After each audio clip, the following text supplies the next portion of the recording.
Yield curve, atau kalau di dalam bahasa Indonesia kita sebut dengan kurva imbal hasil, adalah representasi grafis dari imbal hasil dari obligasi dengan jatuh tempo yang berbeda-beda.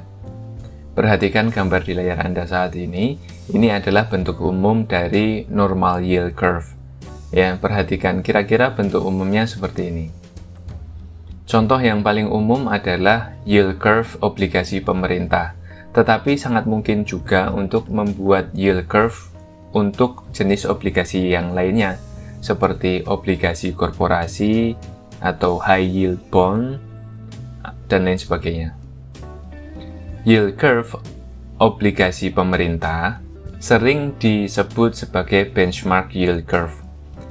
Panel yang sebelah kiri di gambar di layar ini menunjukkan kurva ini, ya, kurva yield curve dari obligasi pemerintah ini untuk pemerintah Amerika Serikat per 4 November 2019 ya.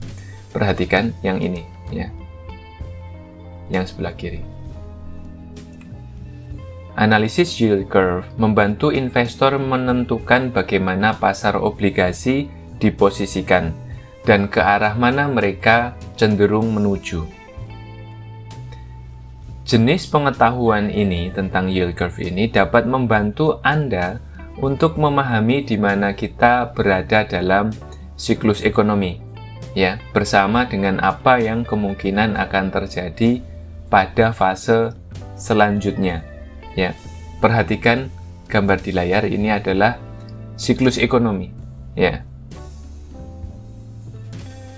Setiap hari, Departemen Keuangan Amerika Serikat melaporkan yield untuk berbagai jatuh tempo obligasi pemerintah Amerika Serikat, mulai dari 1 bulan temponya hingga 30 tahun.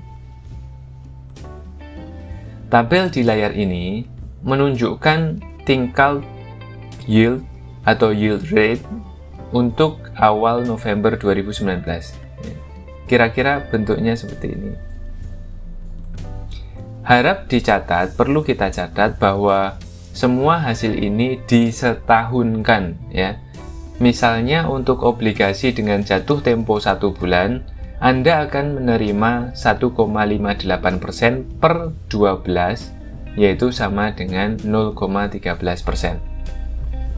Ketika yield curve dapat dibangun menggunakan data untuk semua tempo ini, menampilkan begitu banyak yield untuk jangka pendek pada kurva, biasanya tidak menambah banyak nilai, artinya sebuah hal yang percuma.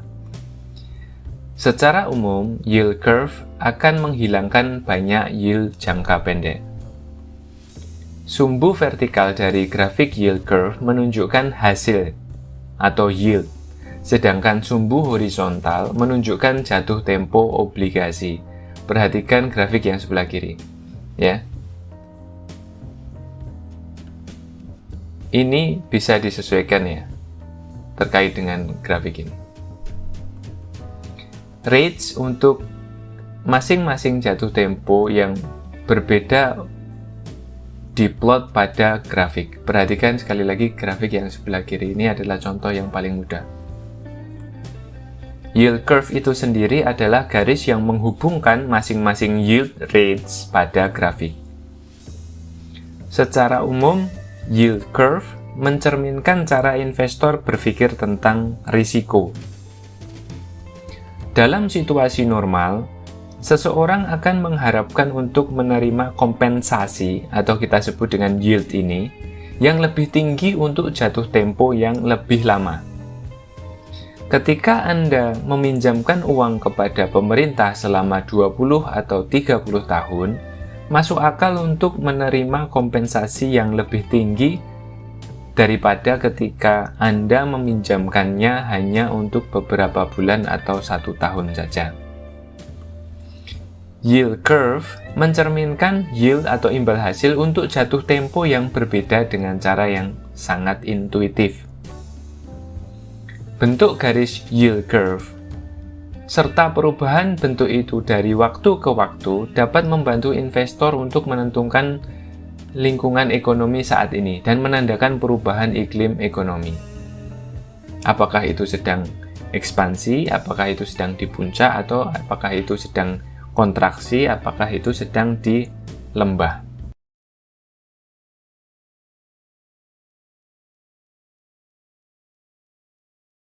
Pada dasarnya, ada 3 kemungkinan bentuk yang dapat kita lihat pada yield curve atau kurva imbal balik. Perhatikan gambar di layar, ada 3 macam bentuk yield curve. Yang pertama adalah normal, yang kedua adalah flat, yang ketiga adalah inverted. Normal curve atau kurva yang normal memiliki range jangka pendek lebih rendah daripada range jangka panjang. Inverted curve memiliki range jangka pendek yang lebih tinggi dari yang jangka panjang. Dan flat curve memiliki range jangka pendek dan jangka panjang yang kira-kira sama. Dalam yield curve normal, yield pada jatuh tempo yang lebih pendek lebih rendah daripada ketika pada jatuh tempo yang lebih panjang. Garis pada yield curve secara bertahap terlihat bergerak ke atas, dengan peningkatan yield atau imbal balik menurun menuju obligasi yang bertanggal lebih panjang.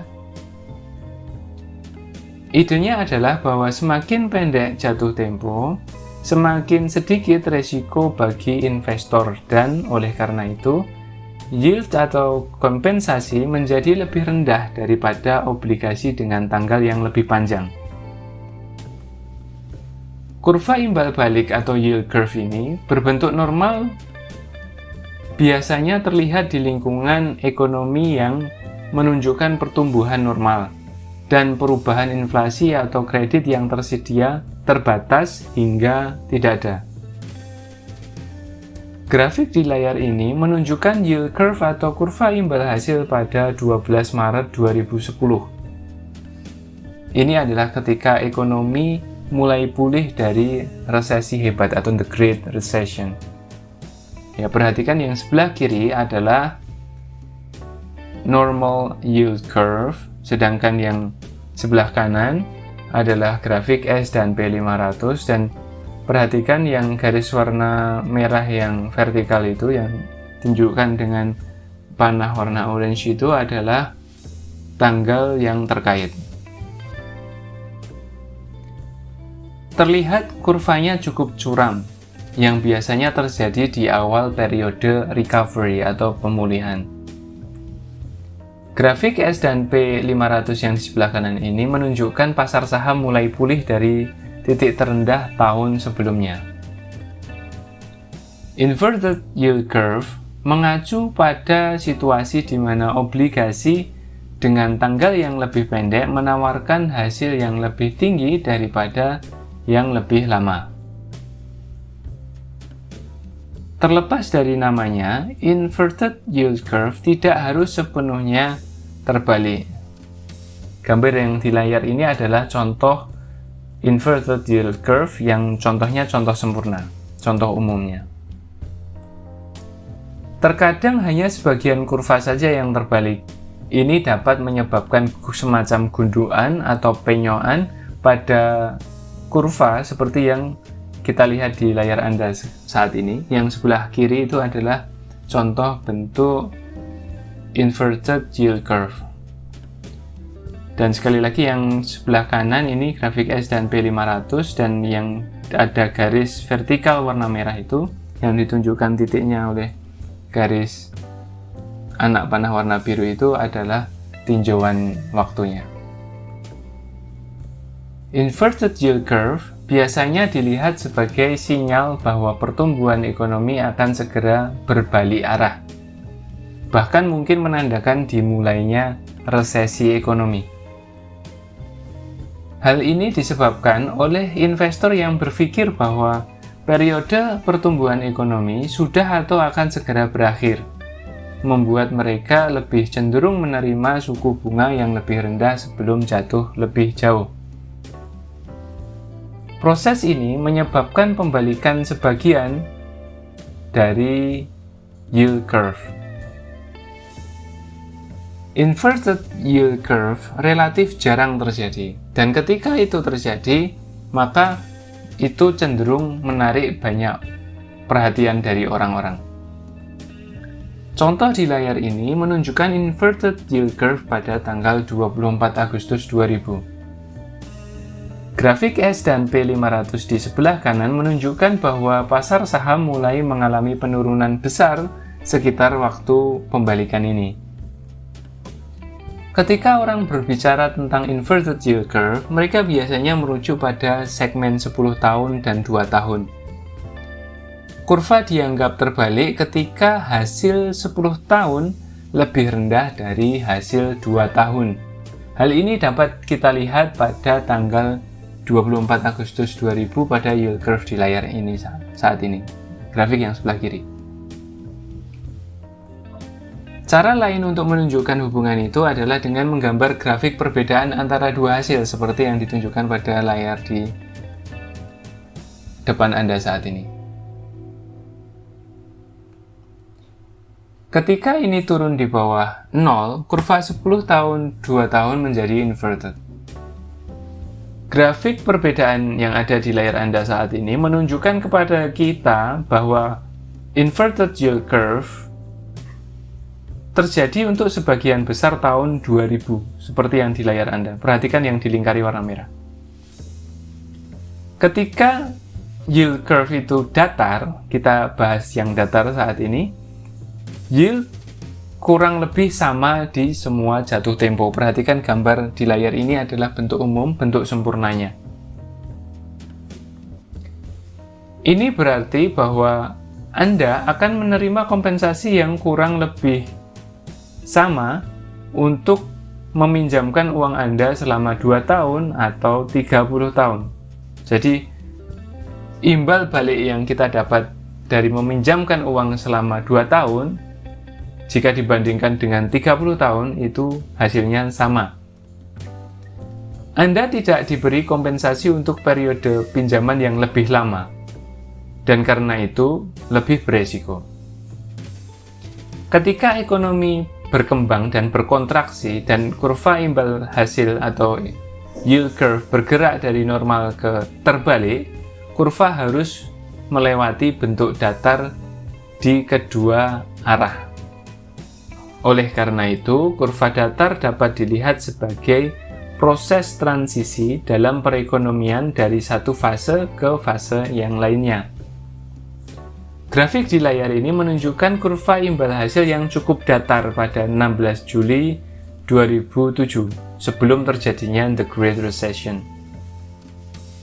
Grafik S dan P500 di sebelah kanan menunjukkan harga mendatar karena transisi ekonomi dari pemulihan ke resesi.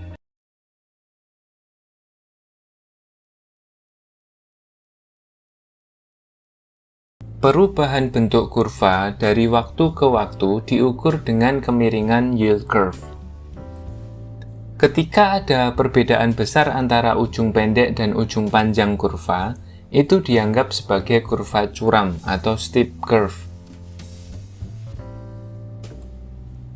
Ketika ada sedikit perbedaan di antara kedua ujungnya, artinya kedua ujungnya ini perbedaannya tidak terlalu besar, maka kurva dianggap datar atau flat.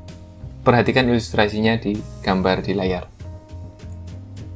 Perubahan kurva dari curam ke datar sering disebut sebagai flattening atau perataan. Demikian pula perubahan kurva dari datar ke curam disebut steepening atau pencuraman. Steepening dan flattening pada kurva ini dapat membantu investor untuk memberi sinyal perubahan dalam iklim ekonomi.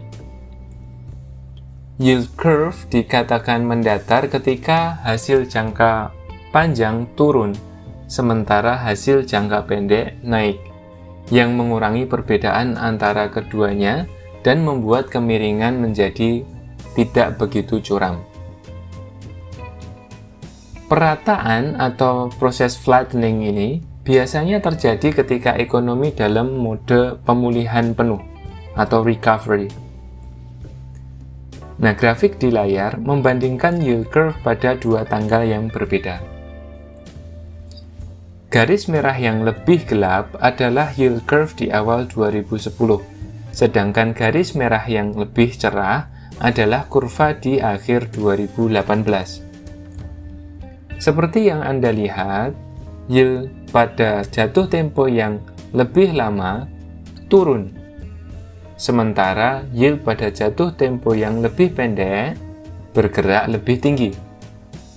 Ini mengubah kurva yang sangat curam pada tahun 2010 menjadi kurva yang sangat datar pada tahun 2018. Situasi sebaliknya ketika perbedaan antara kedua ujung kurva ini kecil tetapi mulai meningkat. Ini disebut pencuraman kurva atau the steepening of the curve. Kurva curam umumnya terlihat pada awal periode pertumbuhan atau ekspansi. Grafik di layar ini menunjukkan contoh kurva yang menanjak. Pada Mei 2007, yield curve sangat datar, dengan semua jatuh tempo di atas 4,65%. Sejak saat itu, hingga 2 Agustus 2010, yield curve turun melintasi kurva, tetapi turun jauh lebih sulit pada akhir jangka pendek. Penurunan asimetris ini menyebabkan pencuraman kurva atau the steepening of the curve.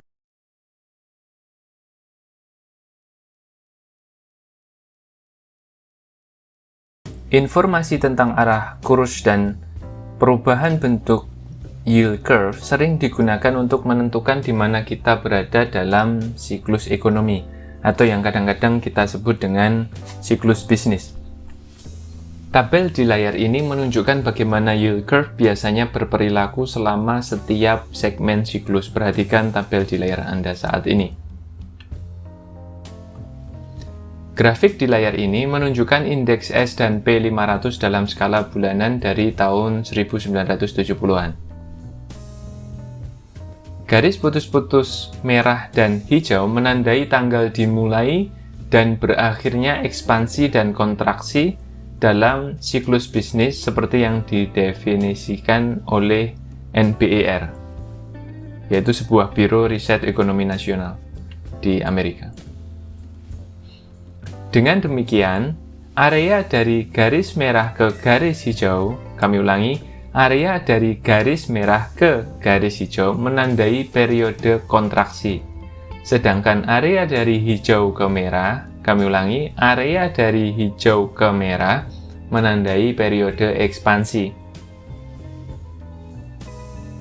Spread 10 tahun 2 tahun diplot di bawah grafik. Perhatikan yang bagian bawah itu. Lingkaran orange menunjukkan penurunan di bawah garis 0, di mana kurva hasil terbalik atau terjadinya inverted yield curve. Perhatikan gambar di layar, perhatikan yang ada garis warna orange. Juga perhatikan sisi-sisi yang lain, termasuk garis putus-putus warna hijau dan merah yang tadi sudah disebutkan. Perhatikan bahwa ada inverted yield curve yang mendahului setiap periode kontraksi sejak akhir 1970-an. Seperti yang diprediksi oleh tabel ini yang ada di layar ini, yield curve biasanya terbalik atau datar pada awal resesi. Rekan-rekan bisa lihat grafiknya tadi. Bukan karena bentuk yield curve saat ini dapat membantu kita memecahkan teka-teki keuangan, tetapi lebih dari itu, agar transisi dan perubahan bentuk kurva dari waktu ke waktu akan memberi kita petunjuk tentang potensi arah masa depan ekonomi.